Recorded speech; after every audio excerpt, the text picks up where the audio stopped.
गांव जन जन तक पहुँचे आपके माध्यम से, इसके लिए बहुत समय आभार और धन्यवाद करता हूँ। आज की बैठक, आज की पीसी जो है, बिहार वर्तमान में हमारे प्रशांत किशोर जी जो पार्टी के संस्थापक हैं, बिहार सरकार द्वारा पूर्व में की गई घोषणा जाति जनगणना, भूमि सर्वे, कुछ इस तरह के बहुत ऐसे मुद्दे हैं जिन्होंने उस पर काम भी किया, लेकिन रिजल्ट धरातल पे शून्य के बराबर है। जनसुराज के बैनर तले हम लोग इस चीज़ को जनता के बीच में स्पष्ट रूप से रखना चाहते हैं और सरकार से इसका स्पष्टीकरण भी चाहते हैं कि आपने जाति जनगणना, भूमि सर्वे इत्यादि का जो आपने काम किया, बिहार के अरबों खरबों रुपया का आपने जो सदुपयोग किया, धरातल पे हकीकत में उन लोगों को कहाँ तक आप लाभ दिला सके, इसका एक श्वेत पत्र जारी है। हमारे प्रशांत किशोर जी का स्पष्ट कहना है कि अगर आपने गरीबों को कहा कि हम आपको 3 डिसमिल मुहैया जमीन करा देंगे, आवास बना देंगे, रोजगार दे देंगे, पलायन को रोकने में हम काम करेंगे कि पलायन बिहार से लोगों का रुक जाए, बेरोजगारी समाप्त हो जाए, लेकिन कथनी और करनी में हमने फर्क पाया। इसलिए हमारा प्रशांत किशोर जी का मिशन जो है कि जनसुराज के बैनर तले हम गांव के पंचायत से लेकर के प्रखंड और मुख्यालय से पटना तक इसको हम मई के महीने में एक आंदोलन का बृहद रूप देंगे और गांव-गांव जन-जन तक इस बात को उठाएंगे कि आप उनसे प्रश्न कीजिए कि आपने जाति जनगणना में आपने जो आंकड़ा दिया, जो आपने काम किया,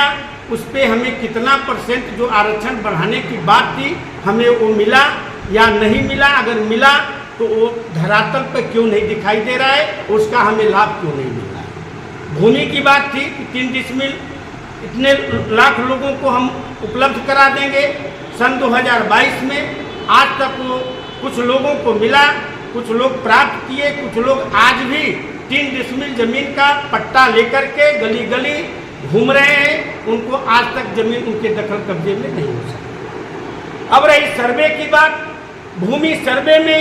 भूमि सर्वे की स्थिति से यह स्पष्ट लग रहा है कि गांव-गांव में, घर-घर में कलह उत्पन्न हो चुका है, लोग मारपीट पे आमादा हो चुके हैं। लेकिन आज भी अगर वो ब्लॉक का सीओ के पास चक्कर लगा रहे हैं,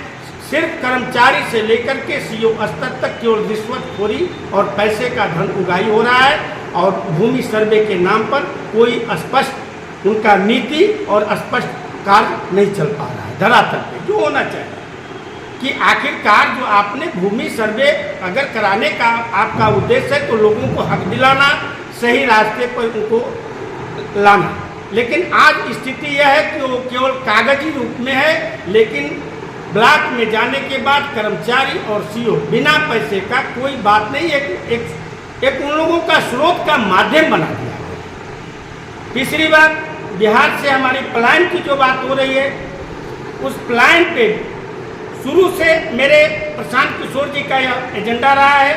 कि वैसे लोग जो आज बाहर जाके 30 से 40 हज़ार रुपया पर भी कमाई करते होंगे, अगर मैं अपने प्रदेश में, प्रखंड में, मुख्यालय में 15 से 20 हज़ार रुपये पर भी काम कराएंगे तो बाहर का 40 हज़ार और मेरे घर का 15 से 20 हज़ार रुपया बराबर होगा। और मैं चाहूँगा कि वो अपने घर पे, अपने परिवार में सुकून से रह करके और अपना कमाएं और अपने बाल गोपाल परिवार का भी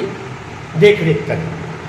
ये तमाम चीज़ें जो हैं, भ्रष्टाचार का जो आप देख रहे हैं, अफसरशाही जो मेरे यहाँ पर सीमा पे चल रही है, किसानों के साथ जो शोषण हो रहा है, खाद बीज, ब्लॉक में बीज खाद बीज आ रहा है, लोगों को बीज प्राप्त नहीं हो रहा है, अदर स्टेट को बेच दिया जा रहा है। बड़े व्यापक पैमाने पे धांधली हो रही है, जिसको ज्ञापन लोगों ने, किसान संघ कई लोगों ने डीएम को भी दिया, जांच का आश्वासन भी मिला, बिहार सरकार के मंत्री वगैरह भी कहे कि नहीं इस पर तत्काल जांच होगा, लेकिन टाटा फिश आज तक कुछ नहीं हो सका। इसलिए बिहार की जनता प्रशांत किशोर जी के बिहार बदलाव के कार्यक्रम में बढ़ चढ़ के भाग लेने के लिए तत्पर है और साथ दे रही है, और इस आवाज़ को हम उठा रहे हैं। हमारा 1 मई से लेकर के 8 मई तक हर प्रखंड में यह कार्यक्रम एक बड़ी आम सभा के तौर पे 500,000 के लोगों के बीच में चल रहा है। ये मेरा लास्ट 8 मई तक चलेगा। इसके बाद एक जो मेरी बातें आपके माध्यम से सरकार के हुकूमत को हम जनाना चाहते हैं, अगर इस पर अपना कोई क्लीन श्वेत पत्र जारी नहीं करते हैं तो हम बाध्य होकर इसको आंदोलन का रूप लेंगे, और आंदोलन के माध्यम से बिहार के जनता को आगाह करना चाहेंगे कि आप सोइए मत, जागरूक होइए, मेरा साथ दीजिए, मेरे कदम से कदम मिला के चलने का काम कीजिए। मैं जो मुद्दा आपके सामने रखा हूँ, पलायन, बेरोजगारी, उद्योग स्थापित करना, भ्रष्ट अफसरशाही पे लगाम लगाना, जो भ्रष्टाचार का एकदम व्यापक है, महंगाई है। मई में कब से कब तक आपका अभियान चलेगा? जो बताएं कि मई में अभी मेरा 1 से 8 मई तक कार्यक्रम चल रहा है। प्रखंडवार घोषणा कर दिया गया है, किस किस डेट में किसके लिए बोले कि मई में हमने अपना 8 के बाद 8 मई का जो हमारा कार्यक्रम पहला फेज चल रहा है, इसके बाद हमारा प्रदेश स्तर पे इसका एक डेट फिक्स होगा कि हम आंदोलन को किस रूप में, कैसे, किस दिशा से लेके चलेंगे। इसका भ्रष्टाचार रोकने के लिए आपकी पार्टी क्या है? भ्रष्टाचार के लिए हम लोग चाहेंगे कि यहाँ जो गलत अफसर हों उस पर वो लगाम लगाएं। आपकी पार्टी इसमें कैसे लगाम लगाएगी? हम लोग अपने जनता को जागरूक करेंगे कि आप गलत चीज़ों पे आप